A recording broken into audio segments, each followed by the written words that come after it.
Hey y'all, and welcome back to Easy Nails. Today I wanted to unbox for you a nail drill that I got from Amazon from btart box. And I have to say, you guys, comparing this one to the Melody Susie one, I ended up having to return the Melody Susie one because the vibration was just too strong in my hand, and I felt that the handpiece really heated up really fast. And comparing it to this one, it is like a game changer. I absolutely am obsessed with this one. This is from btart box, and it goes from 0 to 30,000 RPMs. Here's everything in the instruction manual. It works really similar to the Melody Susie one. It has an on-off switch, and then it has a little turn knob on top where you can turn it on and off, and you can control the speed. The style of it is also really similar, but again, I found that it filed much smoother for me. The handpiece did not warm up as much, and it did not vibrate nearly as much.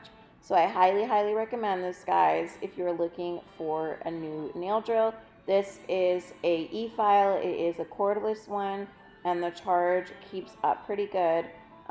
Yeah, so I highly recommend it, and it comes with a bunch of these bits. As you guys saw there, those are great bits for the cuticle area and also flushing out the nail. And then this is a little attachment that you can put on the side if you want to wear your nail drill as you're working, and the handpiece can fit really nicely in there. Again, I cannot say enough good things about it. I bought this with my own money, and I highly recommend it. I think it's awesome. It has been working great for me. So here I'm going to get into showing you guys the drill itself. And also, you guys, this drill is really lightweight, so I really enjoyed that. It's super beginner friendly and easy to use.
So here is the drill. It's really nice and lightweight. You guys can see it plugs in to attach to the handpiece, and then here you have forward and reverse, and then this little knob turns it on, and you can control the speed, and then it also tells you how much battery is left in the drill. Yeah, it starts out at 3 and it goes up to 30,000 RPMs. It's really nice, and here I'm going to let you guys listen to the drill. I actually didn't manage to get the audio of the noise in this video, but the noise is really low compared to the Melody Susie one, and the handpiece vibrates like 50% less and doesn't get hot. So I highly recommend this one. So that is it, you guys. This is a btart box e-file from Amazon. I highly recommend it, and I hope you guys like this video. Make sure and comment down below. Let me know what you think, and I will catch you guys in the next video. Bye.